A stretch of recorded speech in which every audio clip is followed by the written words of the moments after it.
Okay, ready.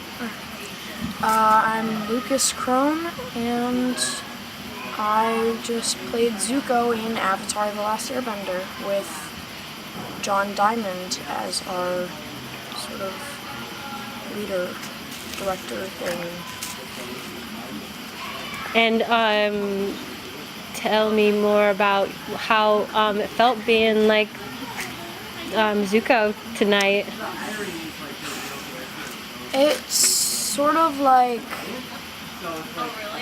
I don't know, it's a lot of fun because it's like everything for the last 3 weeks has been like working up to this, and it's like cool to see it all fit together. And also it was nice because like normally we'd go up the chairlift, but this was our rain plan and there was some extreme rain and there was a lot of like lightning and thunder.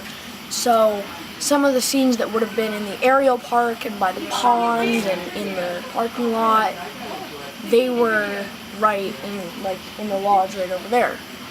So then later on it stopped raining. We had a scene up on the balcony, a scene over here, and it started going back to what we had originally as our rain plan. So it's all mixed up. Yeah. But you guys held it together pretty good. It looked really great. As far as your character, what do you think? Did you feel like there was things that Zuko was like that were like you? Not necessarily. I mean, Zuko's story is like he gets banished by his father at age 13, and he basically lives with his uncle trying to capture this mystical thing called the Avatar, and then when he actually finds it, he realizes that he's been doing things that he now realizes are bad, and he wants to make sure that the world has balance. I don't think that I have any sort of connection to that, really. What do you think other people are thinking when they watch you in that story? Like, do you think that there's lessons people can get out of that of some sort? I think that what Zuko had to do was sort of like kind of think about what he was doing and kind of think of its effect on the rest of the world or just the people around him. And that made him realize that what he was doing was wrong and he needed to fix all the things that his father had done to the world.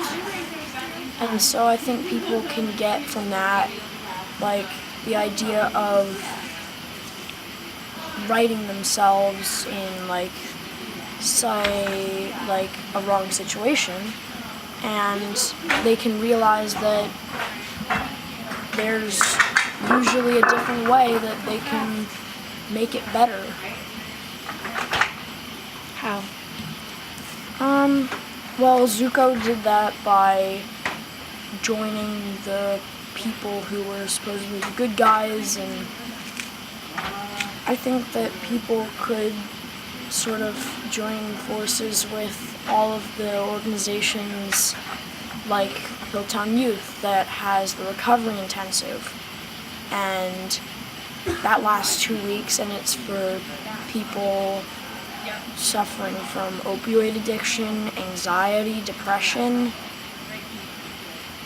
It's a lot of like, they're able to open up and come together and kind of be able to come back to the rest of the world and like kind of have a better life, improve themselves, kind of like what Zuko did. Cool. That's really cool. So tell me about, would you ever do the recovery? No, I haven't done the recovery. Would you? And I would like to next year, because for the last 3 years I've had a camp that I do before this workshop. So next year I'm Are you I old enough to don't do it? think I'm. You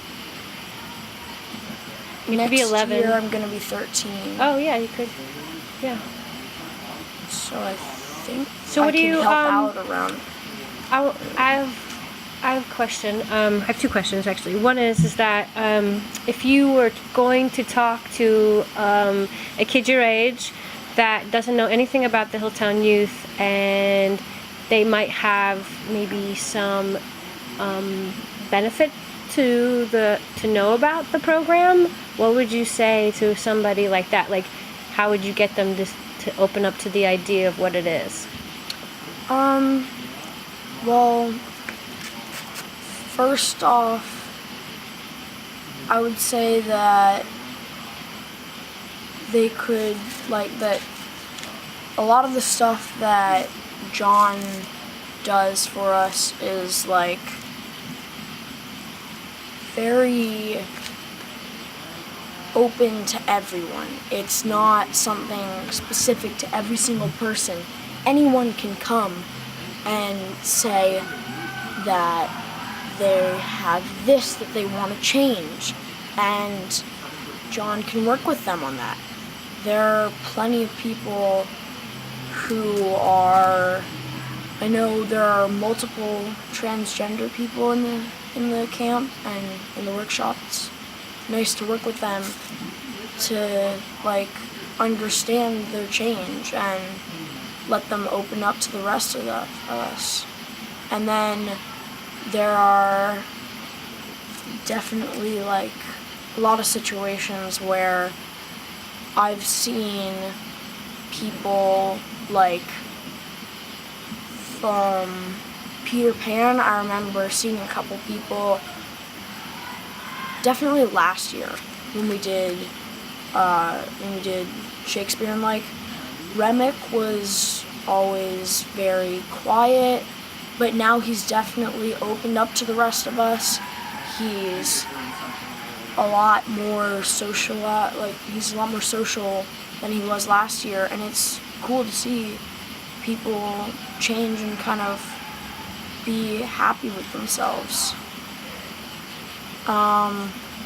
Also, there's the trapeze, there's the silks, and those are kind of things that John incorporates because it's a lot of fun to be able to just be on there and be up high, have that feeling of soaring through the sky. It's amazing. That's, like, probably some of the happiest times. I agree. John got me to fly. It was pretty fun. Last question, okay? And then we can go back. What do you hope for yourself, like, going and becoming, like, an adult in this world and having this, what do you hope to, like, do next year? Or do you hope to stay in the program, or? Definitely. Next year, I feel like it might be nice to take sort of the back seat and kind of watch it all develop.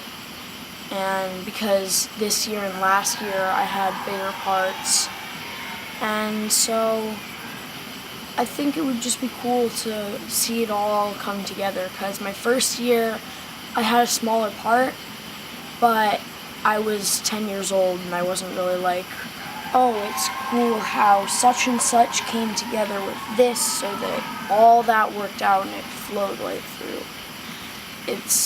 I feel like it's gonna be a lot cooler to watch that, because having a main part kind of, it's fun, but I kind of want to see some of it come together.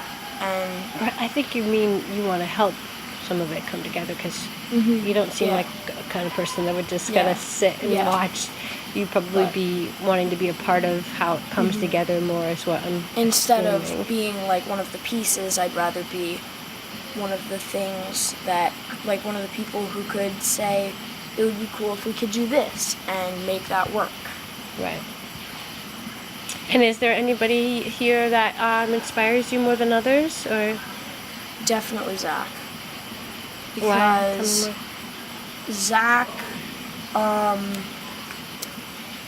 2 years ago, I'm pretty sure, or maybe it was last year, he switched his major from music to gender studies, and he started focusing less on the music and more on understanding and empowering, and I feel like that's pretty amazing.